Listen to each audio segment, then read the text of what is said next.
Welcome back, folks, to the VIA Pinstriping page. If you are new to this channel, please subscribe. And if you are a returning subscriber, thank you so much for watching. So we're going to tackle a subject that has been brought up many times, and I've actually got this message, email, text. I've got this question so many times.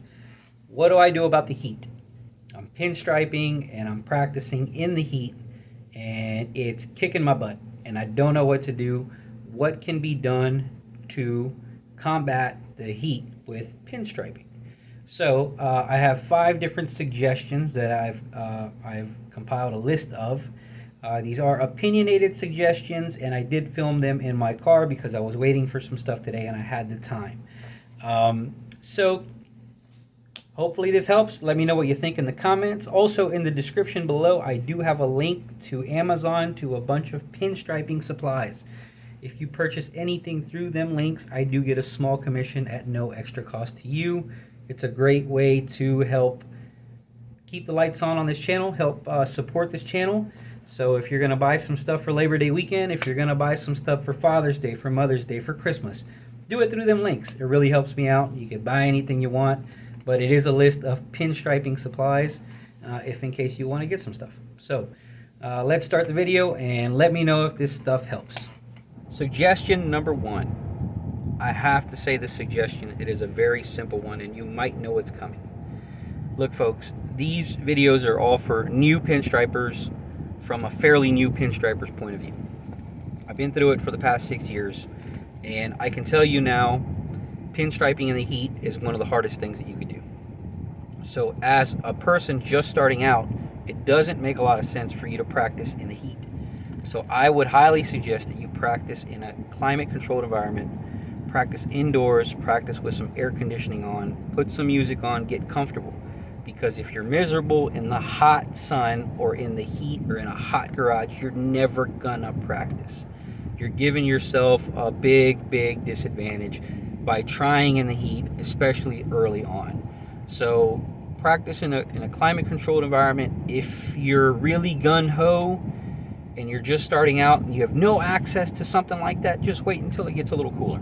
I think it's going to help you get started, and maybe by the time it gets to the summertime again, you'll have a better grasp on what you're doing and you'll want to continue doing it. The whole thing is to continue pinstriping, continue practicing, because if you don't practice, it's done. I've seen so many people sell their crap, sell their paint and all that so many times because of lack of practice, to be honest. So suggestion number 1, practice in a nice cool environment, or a room temperature, at least bare minimum. Suggestion number 2, clean your brush off very often. I would say maybe every 10 minutes. Just go ahead and get all that old paint out of there, clean it off like it's new, and start doing your thing again. As you work with the same old paint, it's gonna gum up. The reducer's gonna evaporate, especially in the heat. Also, and this is just a side one, maybe keep a few brushes to reach for, if in case that one starts to get all fat and nasty, because sometimes the humidity will affect the hairs, and it'll kind of poof out. So keep a few extra brushes as well.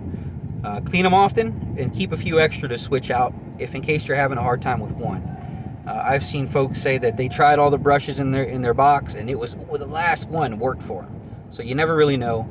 Have yourself a nice array of brushes and clean them very often, at least every 15 minutes. Suggestion number 3.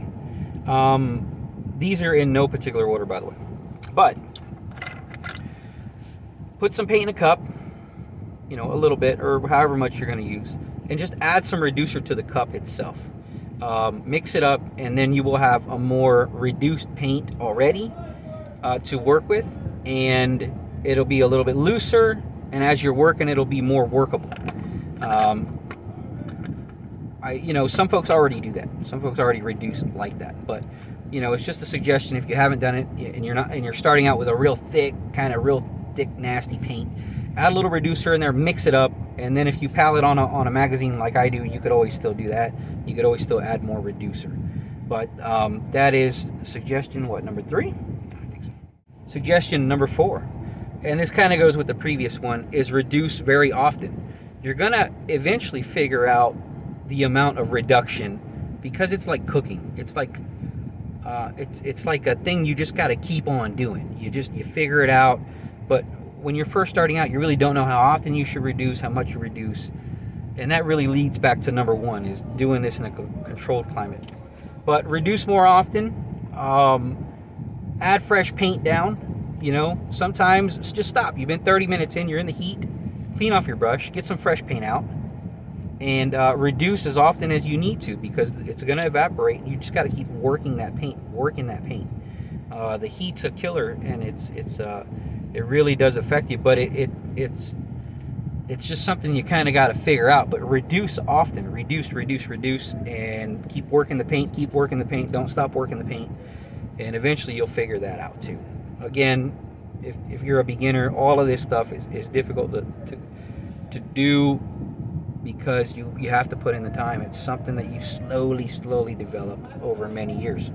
All right. And suggestion number 5, if you are using one shot, which is my assumption, get that high temp reducer. If you can swing it, if you can afford it, if you have access to it, use the reducers that are made for that paint.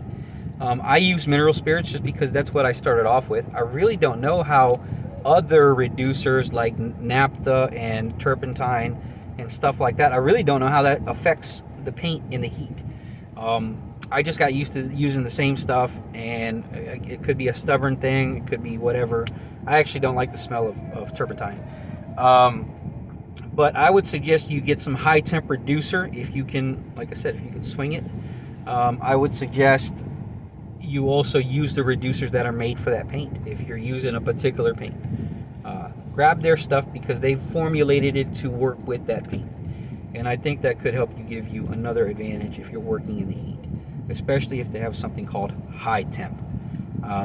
Clearly it's meant for that. So hopefully this helps everybody, and get your ass out of the heat. What are you doing? Get out of the heat. Go inside. If somebody's bothering you about it, tell them, look, you're learning a craft, and I gotta be inside because Freddie said so. Or Villa, if you call me Villa. Villa said so. Like I'm some sort of expert. Like I'm some sort of expert. Alright, y'all. Thank you very much for watching my videos. I appreciate everybody's support, and enjoy the summer. Maybe go to the beach instead. I don't know. All right. Bye-bye.